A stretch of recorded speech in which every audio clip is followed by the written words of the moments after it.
పరిశుద్ధ దేవుని యొక్క లేఖనముల నుండి 105వ కీర్తన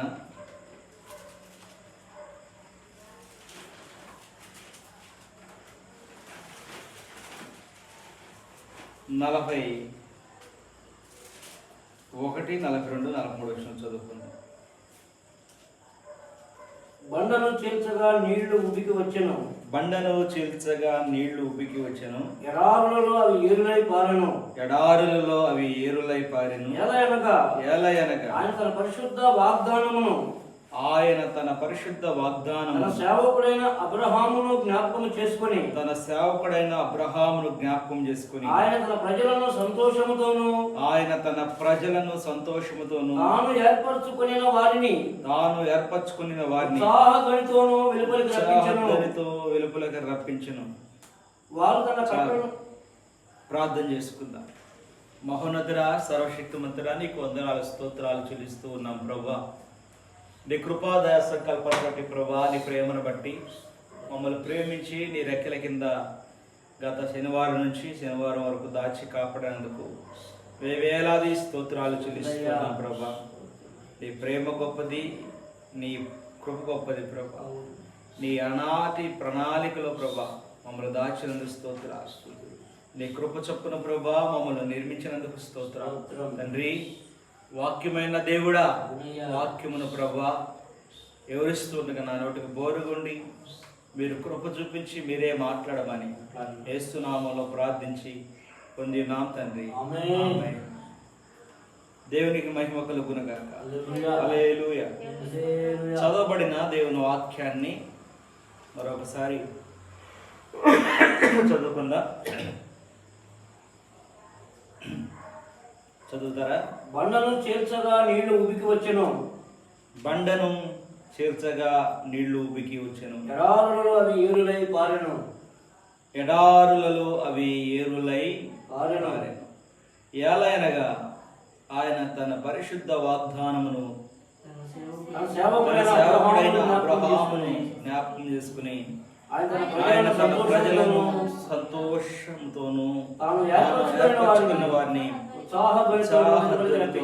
వెలుపలకి రప్పించును. ప్రభునందు ప్రియమైన దేవుని బిడ్డలారా, బండ దేవుని యొక్క మాటను గురించి మనం మాట్లాడుకుందాం. బండను చీల్చగా నీళ్లు ఉబికెను. ఈ బండ ఎక్కడ కొట్టబడింది? ఈ బండ ఎక్కడ చీల్చబడింది? ప్రభు అయిన దేవుడు దైవజనుడైన మోషేతో మాట్లాడాడు. ఇజ్రాయేలీలంతా దేని కొరకు మోషే మీద తిరుగుబడి చేసి కేకలు వేశారు. ఈ అరణ్యములో మాకు నీరు లేకుండా చేసి మమ్మల్ని నీవు చంపేదావా? ఏమన్నారు? ఈ అరణ్యములో మాకు నీళ్లు లేకుండా నీవు మమ్మల్ని చంపేదావా అని మోషే మీద తిరుగుబాటు చేశారు. మోషే మీద తిరుగుబాటు చేసి బహుగా మోషేను బాధ పెట్టారు. అయితే మోషేను బాధ పెట్టినప్పుడు మోషే ఎవరి దగ్గరికి వెళ్ళాలి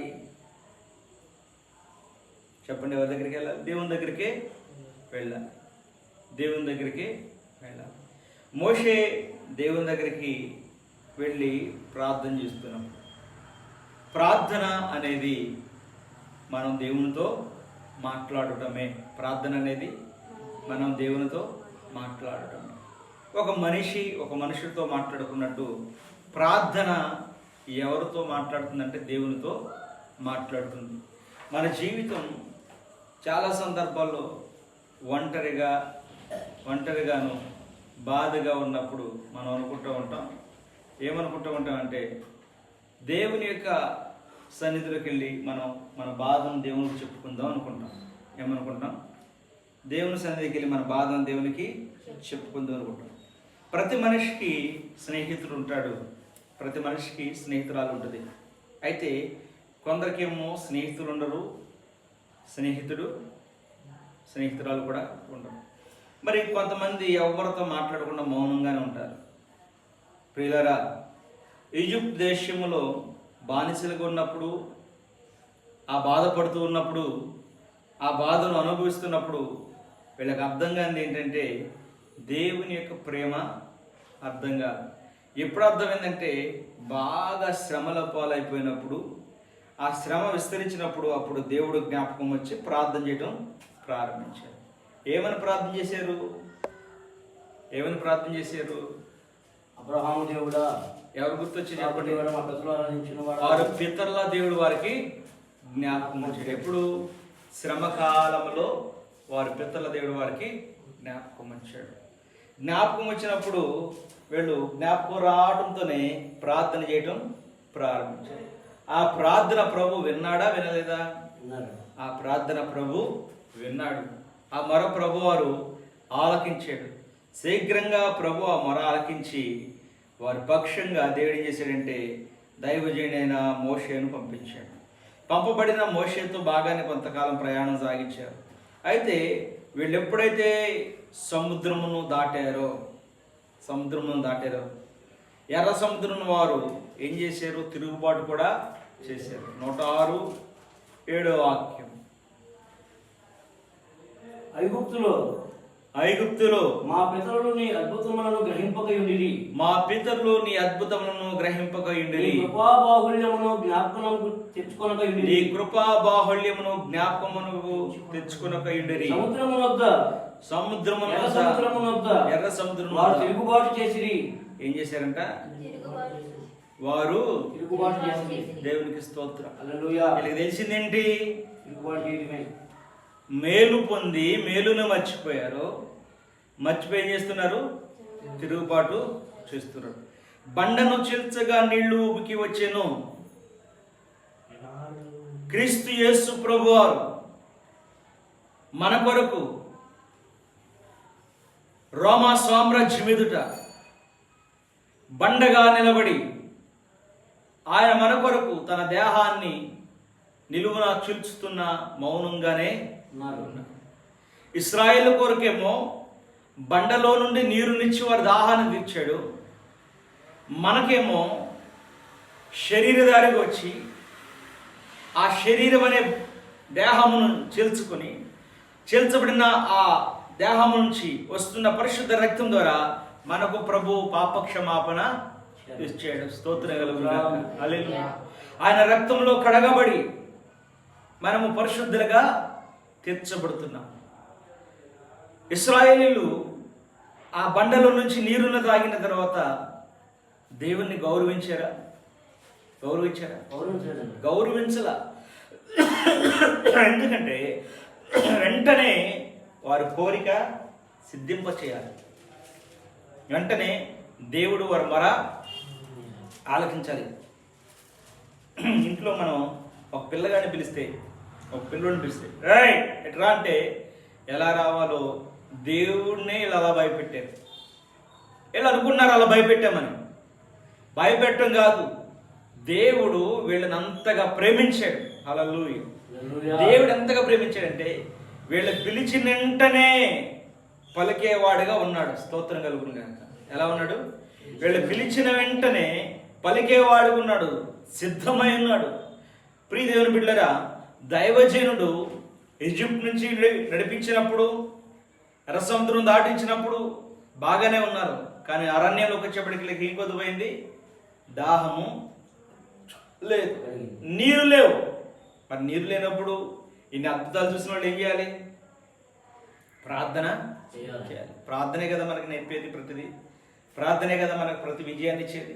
ప్రార్థన చేయాలి. ప్రార్థన చేయకుండా వీళ్ళు నేర్చుకున్నది ఏంటంటే దైవజనుడి మీద తిరగబడటము, సనగటము, దేవుణ్ణి కూడా దూషించటం. నాటి పరిస్థితులు కూడా అలాగే ఉన్నాయి. అంతా బాగుంటేనేమో అబ్బో మా పాస్టర్ గారి ప్రార్థన గొప్పదండి, మేము చాలా దీవించబడ్డాం. పరిస్థితులు బాగాపోతేనేమో మనం ఏమంటాం? పాస్టర్ గారిని దూషిస్తాం, పాస్టర్ను దూషిస్తాం, సంఘాన్ని దూషిస్తాం, చివరికి దేవుని కూడా దూషిస్తాం. కారణం ఏంటి? మనకు అలవాటు అయిపోయింది దూషించటం. మనకి అలవాటు అయిపోయింది. ఇది ఎక్కడి నుంచి? ఆది నుంచి ఉంది. ప్రారంభం నుంచి ఉంది. మేలు పొందారు. ప్రార్థన చేయొచ్చుగా మోకరించి, ప్రభువా మేము ఎన్నో అద్భుతాలు నీ సేవకుని ద్వారా చూసాము, ఎన్నో ఆశ్చర్యమైన కార్యాలు నీ సేవకుడి ద్వారా మా జీవితంలో మీరు జరిగిస్తున్నారు, అందుకు నీకు వందనాలు ప్రభువా. ఈ అరణ్యంలో మేము నీరు లేక చావ సిద్ధమై ఉన్నాము, మాకు దాహమును తీర్చు ప్రభు అని ప్రార్థన చేయొచ్చుగా. ప్రార్థన మాకెందుకు? మాకు ప్రార్థన ఎందుకు? మేము ఎక్కడి నుంచి వచ్చేసాం? ఈజిప్ట్ నుంచి, శ్రమ జీవితం నుంచి బయటకు వచ్చాం కాబట్టి ఇప్పుడు మాకు ప్రార్థనతో పని లేదు.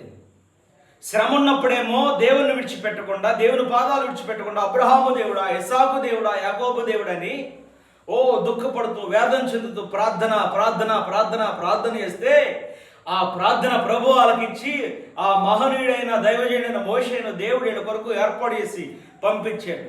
ప్రార్థన తెలిసిన వీళ్ళు ప్రార్థనతో పాటు పాపం కూడా చేయటం నేర్చుకున్నారండి. ప్రార్థనతో పాటు పాపం చేయటం కూడా నేర్చుకున్నారు. ప్రార్థనతో పాటు తిరుగుబాటు చేయటం కూడా నేర్చుకున్నారు. ప్రార్థనతో పాటు సనగటం నేర్చుకున్నారు. ప్రార్థనతో పాటు దేవుణ్ణి దూషించడం కూడా నేర్చుకున్నారు. ఈరోజు పరిస్థితులు కూడా అలాగనే ఉంటూ ఉన్నాయి. దేవుడు కావాలి, లోకం కావాలి. దేవుని యొక్క సన్నిధి కావాలి, లోకంలో ఉన్నవన్నీ కావాలి. అయితే అది కుదరని పని. దేవుడు ఒక పక్క ఉంటాడు, లోకం ఒక పక్క ఉంటాడు. దేవుడికి లోకానికి మధ్య ఒక అగాధం ఉంది. అదే అగాధము దేవుని పిల్లలను దూరం చేస్తుంది. ప్రియ దేవుని బిడ్డలారా, మనం ఒక వే దాటాలంటే, ఒక నది దాటాలంటే దానికి ఏం కావాలి? చెప్పండి. దానికి ఏం కావాలి? మరేం కావాలి? దారి కావాలా? దానికి ఏం కావాలి? బ్రిడ్జ్ కావాలి. ఆ బ్రిడ్జ్ మీద ఏం చేస్తాం మనం? భయపడకుండా దాటగలుగుతాం. ఎందుకంటే బ్రిడ్జి భూమిలో నుండి పునాది వేయబడి వచ్చింది కాబట్టి మనకేం కలిగింది? ధైర్యం కలిగింది. ఇప్పుడు ఈ బ్రిడ్జి మీద మనం ఎంత భయంగా లేకుండా ధైర్యంగా నడిచి వెళ్ళిపోతాం. కారణం ఏంటంటే బ్రిడ్జి కోలదు కాబట్టి ధైర్యంతో వెళ్ళిపోతాం. కానీ కోలదని నీ మనసు అనుకుంది కాబట్టి బ్రిడ్జి మీద నువ్వు ధైర్యంగా వెళ్ళగలుగుతావు. కూలిపోయిందని నీ మనసు చెప్పింది, నువ్వు బ్రిడ్జి మీద కూడా ధైర్యంగా ప్రయాణం చేయలేవు. అలాగే దేవుని పిల్లరా, ఇప్పుడు క్రీస్తు యేసు ప్రభువారు మనకును ఈ యొక్క లోకానికి మధ్యవర్తిగా ఉన్నాడు. ఈ లోకం నుంచి ఆయన విడిపించి దేవుని సన్నిధికి నేను నడిపించాలని ఆయన శరీరధారిగా వచ్చాడు. ఇశ్రాయేలులో నేర్చుకోవాల్సిన పాఠం ఏంటి? నీరు లేనప్పుడు వారు ముందు నడిపిస్తున్న నాయకుని చూసి ఏం చేయాలి? ప్రార్థన చేయాలి. ప్రార్థన చేయకుండా మోషే దగ్గరికి వెళ్ళి ఏం చేశారు? దొరికిందా? మోషే దగ్గరికి వెళ్ళి చెప్పు, అధ్యాయం వచ్చింది చెప్పు అందరికి. నిర్గమాకాండము 17వ అధ్యాయము చూడండి ప్రియులారా. నిర్గమాకాండము 17వ అధ్యాయము దేవుడు తన జనులతో చేస్తున్న అద్భుతాలను బట్టి చదవే. తరువాత ఇశ్రాయేలీల సర్వ సమాజం యెహోవా మాట చొప్పున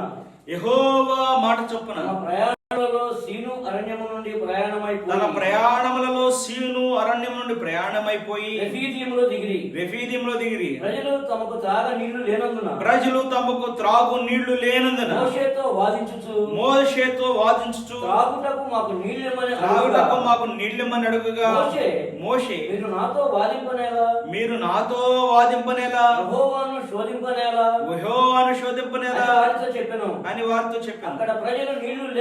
అక్కడ ప్రజలు నీళ్లు లేక తప్పికొని మోషే మీద సణుగుచు ఇదెందుకు మమ్మను మా పిల్లలను మా పశువులను దప్పి చేత చంపుటకు ఐగుప్తు నుండి ఇక్కడికి తీసుకుని వచ్చి తండ్రి. అప్పుడు మోషే యెహోవాకు మొరపెట్టుచు ఈ ప్రజలను నేనేమి చేయుదును? కొంతసేపటికి నన్ను రాళ్లతో కొట్టి చంపుదరను. అందుకు యెహోవా నీవు ఇశ్రాయేలు పెద్దలు కొందరు తీసుకుని ప్రజలకు ముందుగా పొమ్ము. నీవు నదిని కొట్టిన నీ కర్రను చేత పట్టుకొని పొమ్ము. ఇదిగో అక్కడ హోరేబులోని బండ మీద నేను నీకు ఎదురుగా నిలిచేదను. నీవు ఆ బండను కొట్టగా